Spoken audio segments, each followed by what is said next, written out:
ये काल जो है, इसने गीता जी अध्याय नंबर 4 के श्लोक नंबर 5 और 9 में ये स्पष्ट किया है कि अर्जुन तेरे और मेरे बहुत जन्म हो चुके, तू नहीं जानता, मैं जानता हूं। मेरे जन्म और कर्म अलौकिक हैं, दिव्य हैं। अब कैसे कर्म दिव्य हैं? अब जैसे श्री कृष्ण में प्रवेश करके भूत की तरह, प्रेत की तरह अपना उल्लू सीधा कर गया, नाश करवा दिया। अर्जुन नटे, कृष्ण नटे, मना करे हम नहीं करते ऐसे युद्ध ना। पहले कृष्ण जी भी मना करे थे कि नहीं ऐसा जुल्म नहीं करना चाहिए, और यहां तक प्रतिज्ञा कर ली थी महात्मा ने, श्री कृष्ण जी ने, कि मैं युद्ध नहीं करूंगा, हथियार भी नहीं उठाऊंगा, क्योंकि युद्ध नहीं चाहते थे। वो बड़े शांत प्रिय महापुरुष थे, सतोगुण भगवान है। लेकिन काल ने उसमें प्रवेश किया और अर्जुन को डरा भयंकर रूप दिखा करके, डरते अर्जुन ने स्वीकृति दे दी कि हाँ मैं आपसे सहमत हूं और युद्ध करूंगा। उसने जान लिया कि यदि एक बार फिर ये विराट रूप दिखा दिया तेरा कलेजा फट जाएगा, इसलिए युद्ध करना ही उसने अपना हित समझा। तो अभी आपको दिखाते हैं इसके जन्म और कर्म कैसे अलौकिक हैं, ये कर्म कैसे अलौकिक करता है। देखिएगा श्री विष्णु पुराण, गीता प्रेस गोरखपुर से प्रकाशित। इसके संपादक कौन है? अनुवादक हैं श्री मुनीलाल गुप्त और प्रकाशक गीता प्रेस गोरखपुर, और मुद्रक भी यही है, प्रकाशक भी यही है। अब देखना इसके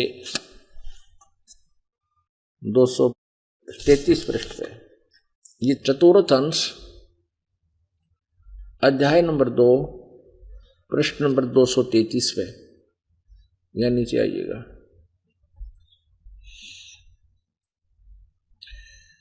ये श्लोक नंबर 22 से लेकर 26 तक हम पढ़ेंगे। पूर्व काल में त्रेता युग में एक बार अति भीषण देव असुर संग्राम हुआ, देवताओं और राक्षसों का युद्ध हुआ। उसमें महाबलवान दैत्यगण से पराजित हुए देवताओं ने भगवान विष्णु की आराधना की। अब इन देवताओं ने आराधना तक की विष्णु की, और आ गया युग काल विष्णु रूप धारण करके। ये कहता नहीं चतुर्भुज रूप भी बड़ी मुश्किल से अपनी कृपा से किसी किसी को दिखाता हूं। तब आदि अनंत शून्य अशेष जगतपति पालक श्री नारायण ने देवताओं से प्रसन्न होकर कहा, आप लोगों का जो कुछ भी अभिष्ट है वह मैंने जान लिया है, उसके विषय में यह बात सुनिए। राज ऋषि ससाद का जो पुरंजय नामक पुत्र है, उस अक्षत्रिय श्रेष्ठ के शरीर में मैं अंश मात्र से अवश्य अवतीर्ण होकर, यानी भूत की तरह प्रवेश कर उन संपूर्ण दैत्यों का नाश करूंगा। अतः तुम लोग पुरंजय को दैत्यों के वध के लिए तैयार करो, यानी वहां पुरंजय को खड़ा कर लो युद्ध में, मैं उसमें प्रवेश करके सब न मार दूंगा। अब जैसे श्री कृष्ण में आकर युग काल प्रवेश कर गया और युद्ध करा दिया। कृष्ण जी तो नट रहे थे, और जब अर्जुन मना करने लगा तो श्री कृष्ण तो तुरंत कह देते चल भाई बहुत अच्छा, नहीं लड़ते। तो उस समय युग काल प्रवेश कर गया श्री कृष्ण में, और वो अपना उल्लू सीधा करने के लिए उसको डरा धमका के और युद्ध करवा दिया। तो इस प्रकार ये कहता है कि मैं उनके अंश मात्र से, राजर्षि ससाद का जो पुरंजय नामक पुत्र है उस अक्षत्रिय श्रेष्ठ के शरीर में अंश मात्र से स्वयं अवतीर्ण होकर उसमें प्रवेश करके उन संपूर्ण दैत्यों का नाश करूंगा। अतः तुम लोग पुरंजय को दैत्यों के वध के लिए तैयार करो। और ये प्रमाण और कमाल का है 242 पृष्ठ पे, यही चतुर्थ अंश और अध्याय नंबर 3 श्री विष्णु पुराण 242 पृष्ठ, नीचे आइएगा। ये तीसरा अध्याय है। पूर्व काल में रसातल में मौने नामक 6 करोड़ गंधर्व रहते थे। उन्होंने समस्त नागकुल के प्रधान रतन और अधिकार छीन लिए थे।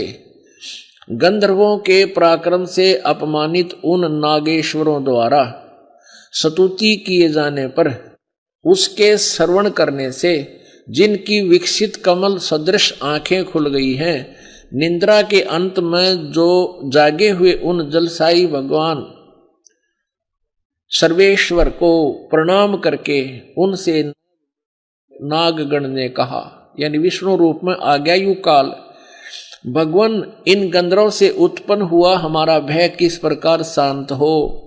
तब आदि अनंत रहित भगवान पुरुषोत्तम ने, अब ये वक्ता इस काल को कभी पुरुषोत्तम और कभी कुछ भी कहा, कुछ भी कहो, लेकिन ये काल के विषय में जानकारी समझो।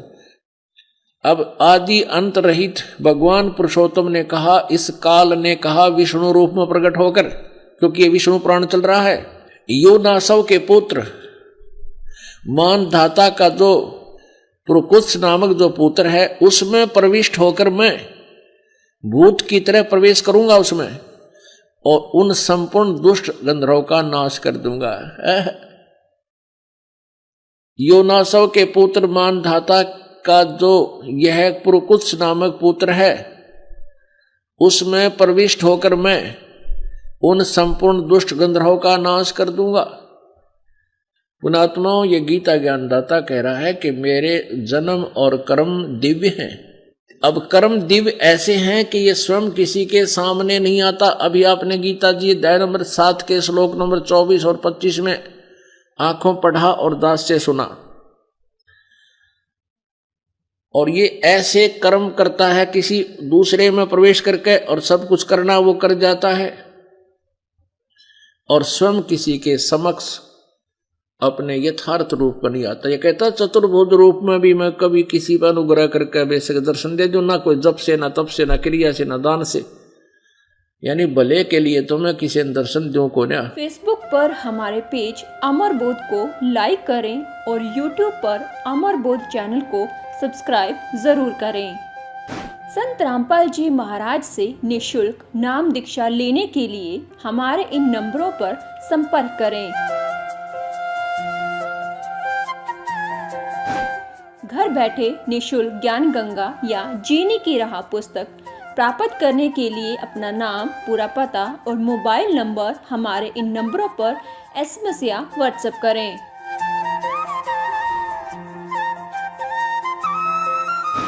अधिक जानकारी के लिए हमारी वेबसाइट supremegod.org पर विजिट करें।